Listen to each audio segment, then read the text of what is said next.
Welcome to the Englishstorywell channel, your ultimate destination for captivating stories that enhance your English learning journey. Here, we believe that stories are not just a form of entertainment, but a powerful tool to improve your language skills. Let's go to started.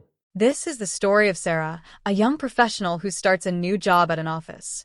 In this story, you'll follow Sarah's journey as she interacts with her colleagues, learns to communicate effectively at work, and improves her English speaking and listening skills.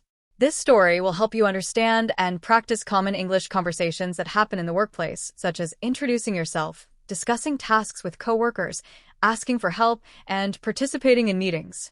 By the end, you'll feel more confident speaking English in professional settings. Sarah had just moved to a new city and found a job at a marketing company. Today was her first day at work and she was feeling a little nervous. She knew that communication would be important in her new role, but she was also excited to meet her coworkers and get started. When Sarah arrived at the office, she was greeted by a friendly woman at the front desk. Hi. Welcome to the team. I'm Lisa, the office manager, the woman said with a smile. Hello, I'm Sarah, she replied. It's nice to meet you. Nice to meet you too, Sarah. Let me show you to your desk, Lisa said, leading Sarah down the hall. As they walked, Lisa explained some of the basic office rules and introduced Sarah to a few other employees. This is your desk, Lisa said when they reached an open workspace. Your team leader, Michael, will be here soon to give you your first assignment. Thank you, Sarah said, feeling a little more comfortable now. After a few minutes, a man approached Sarah's desk. He looked friendly and professional. Hi, you must be Sarah, he said, holding out his hand. I'm Michael, your team leader. Yes, I'm Sarah. It's nice to meet you, she said, shaking his hand. Welcome to the team. I hope you're settling in well. Let me tell you a bit about what we'll be working on, Michael said as he pulled up a chair and sat down next to Sarah. Michael explained that the team was currently working on a new marketing campaign for a client. Sarah would be responsible for helping with the content creation and reviewing some reports. If you have any questions, don't hesitate to ask, Michael said. Sarah smiled. Thank you. I'm sure I'll have some questions as I get started, but I'll do my best to learn quickly. No worries, Michael said. We're here to help each other. After Michael left, Sarah started working on her first task, which involved reviewing a report. As she read through it, she came across some terms she didn't understand.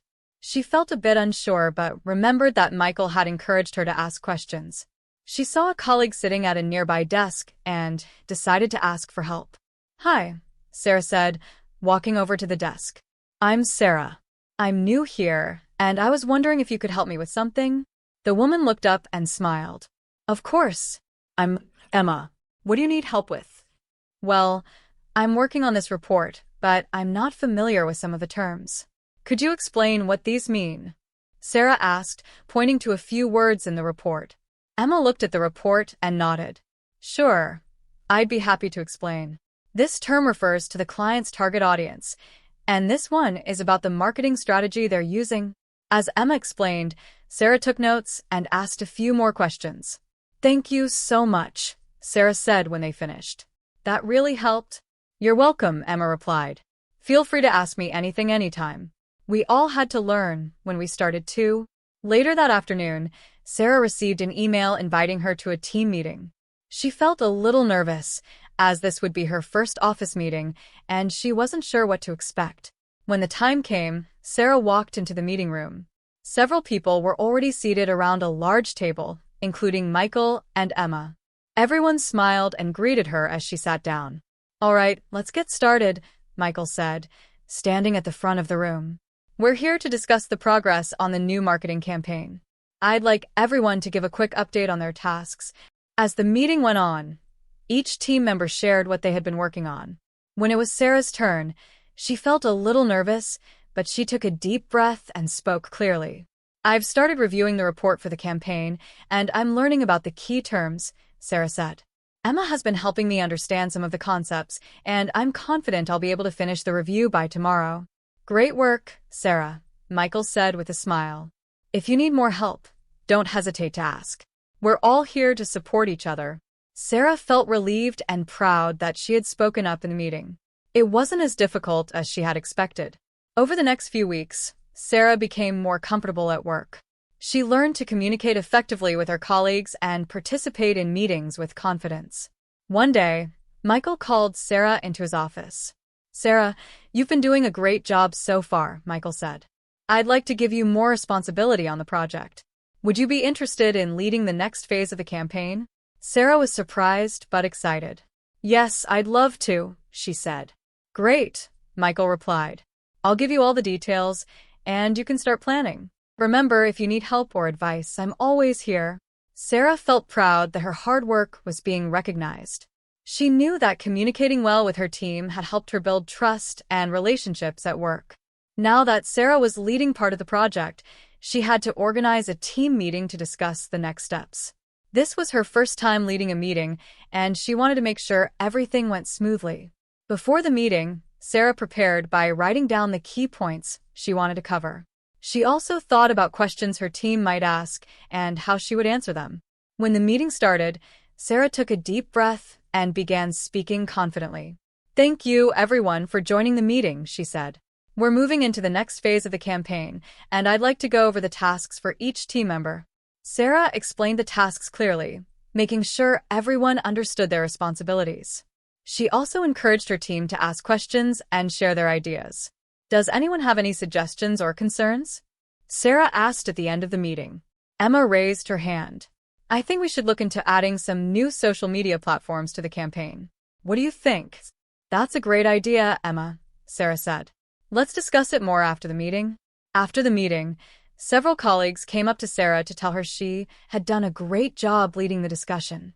Sarah felt proud of herself for stepping up and leading with confidence. As the campaign progressed, Sarah faced some challenges. One day, she realized that a key part of the project was behind schedule, and she wasn't sure how to handle the situation. Instead of feeling overwhelmed, Sarah decided to talk to Michael for advice. "Michael, I've noticed that we're a little behind schedule on the social media part of the campaign," Sarah said. "Do you have any suggestions on how we can catch up?" Michael listened carefully and then gave Sarah some helpful advice on how to delegate tasks and prioritize the most important parts of the project. "Thanks for your help, Michael," Sarah said. "I'll make sure to follow your suggestions." With Michael's guidance, Sarah was able to get the project back on track. She learned that it's okay to ask for help when things get tough, and that teamwork is key to solving problems. As Sarah continued to work on the project, her confidence grew. She became more comfortable speaking up in meetings, asking for help when needed, and offering her own ideas. Her English speaking and listening skills improved as she practiced communicating with her coworkers every day. One day, during a big team meeting, Sarah presented a new idea for the campaign. She spoke clearly and confidently, explaining why she thought the idea would help improve the results. After she finished, Michael smiled and said, "That's a great idea, Sarah. Let's move forward with it." The rest of the team nodded in agreement, and Sarah felt proud that her idea had been accepted. After several months of hard work, the marketing campaign was finally finished. The team gathered in the meeting room to celebrate their success. "I want to thank everyone for their hard work on this project," Michael said. "And a special thanks to Sarah for leading the team through the final stages." Everyone clapped, and Sarah smiled. She had come a long way since her first day at work, and she was proud of what she had accomplished. As she reflected on her journey, Sarah realized that improving her English skills had been a big part of her success. By practicing real-life conversations at work, she had become more confident and effective in her communication. Sarah's experience at the workplace shows how important communication is in a professional environment. Whether you're leading a team, asking for help, or presenting ideas, being able to communicate clearly is key to success. By improving your English listening and speaking skills, you can feel more confident in your job and build better relationships with your colleagues. If you're practicing your English for the workplace, remember to use the phrases and vocabulary from Sarah's story. You'll become more comfortable speaking in meetings, asking for help, and working as part of a team. In this video, learn how to communicate effectively in real-life workplace situations through engaging and simple English conversations. Follow the story of Sarah as she navigates her new job, speaks with colleagues, participates in meetings, and builds confidence in her English communication. This video is perfect for anyone looking to improve their English listening and speaking skills at work, especially in a professional office environment. Whether you're a beginner or intermediate learner, these practical phrases and workplace vocabulary will help you sound more natural and speak English like a native. Whether you're a beginner or an advanced learner, our carefully curated stories cater to all levels, making learning English enjoyable and effective. Join our community of language enthusiasts and let the magic of storytelling transform your learning experience. Don't forget to subscribe and hit the notification bell to stay updated with our latest videos. Dive into Englishstorywell, where every story is a step towards mastering English.